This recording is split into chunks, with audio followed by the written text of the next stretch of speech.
Bulag, abogado. Ako lang, talaga, alam nyo, yung suka, maliit pa ako, yung lolo ko po, Mananggiti. Alam niyo, Mananggiti? Nung maakyat sa puno ng niyog para kukuha ng tuba. Sinasamahan ko yan every morning. Ako ang nasa alin ng puno, kasi yung tuba na kinukuha niya sa taas, binababa niya, ako nagatanggap. At yung tuba na kinukuha niya, binibinta niya yan. Kapag hindi nagbinta ang tuba, kinabukasan, bahal na yan. Ano ibig sabihin ng bahal? Hindi na presko. Suka na. Bahal na, medyo mapakla na yung tuba. Pagkapangatlong araw, mas lalo mapakla, bahal pa rin ang tawag namin yan. Pero after the third day, hanggang 1 week and onwards, yung tuba ay nagiging suka. At yung suka na yan, hindi niya kinikwenta ng lolo ko, ang kanya tuba lang. Pagkabita ng tuba, sa kanya yung pera. Pero yung suka, sobra lang, ako na magbibinta niyan. So, income ko na yun. Pambaon ko pang eskwela.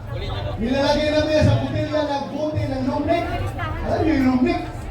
Lapad, isa kayo lapad, yung tagluay. Nilagay namin yan, bibisplay ko sa labas ng bahay namin para mabili ng mga kapitbahay na dumadaan. Kaya, huwag nating maliitin yung mga nagtitinda natin ng suka. Dahil hindi po masarap, ay hindi po bawal mangarap ang isang nagtitinda ng suka na mabili sila doon. Ako nagtitinda ng suka, pero nakapag-basketball degree ako. Nakapag-doktor of philosophy ako. Naging sipilpi pa ako. At ngayon, nag-isinador pa. Kaya sa lahat ng nagtitinda ng suka dyan, malaki ang tsansa nyo na magiging senador. Hindi kasi, ito mga tao na lumaki sa layaw, yung hindi kumakain ng pagkain na mahirap, naniwala sa kanya suka. Pero sa ating mga mahirap, very essential ang suka sa ating kusina. Dahil hindi masarap ang tuyo, hindi masarap ang ulat, hindi masarap ang daing kung walang suka. Kaya, sige lang, tawagin ninyo kaming Team Suka.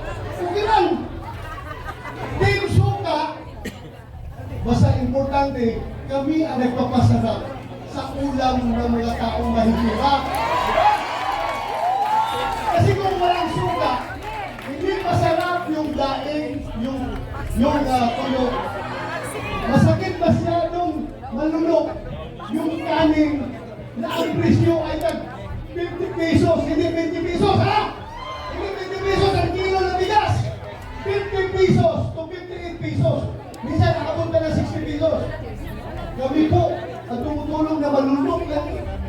Ordinaryong tao, yung kanin na mahal. Dahil sa suka na sila sausaw yung mga bulan. So okay lang, tawagin nyo kami Team Suka, no problem. Basta kami ang suka sa buhay ninyo. Ha? Ha? Pwede? Tayo daw! Ay! Ha? Baliktad. Hindi, nabanggit ko lang kasi yung nakikita ko dito. Ito yung kami. Nandito ba? Dito sa kabila. Pastor Kibuloy. Diba? Isa-isaw ko yan, isa-isaw ko yan mamaya. Isa-isaw ko mamaya. Huwag kayo mag-alala, isa-isaw ko yan. Ang kandidato daw ng kabila ay may bahid ng dugo ang kamay. Wala ng signal.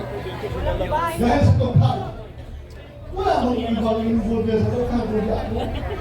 Diba? Kaya, with all due respect, sasagutin ko lang po. Alam po ninyo mga kaibigan, kung yung aking mga kamay ay may bahid ng dugo, hindi ko yan ikinakahiya. Ha? Kung yung aking mga kamay ngayon ay may bahid ng dugo, dugo na mapasasamang tao, kung kinakailangan na madumihan ng dugo na masamang tao ang aking kamay para maprotektahan ang buhay ng mga matitino, mababait at mga law-abiding citizen, gagawin ko po yun. Itaga nyo sa bato. Gagawin ko yan.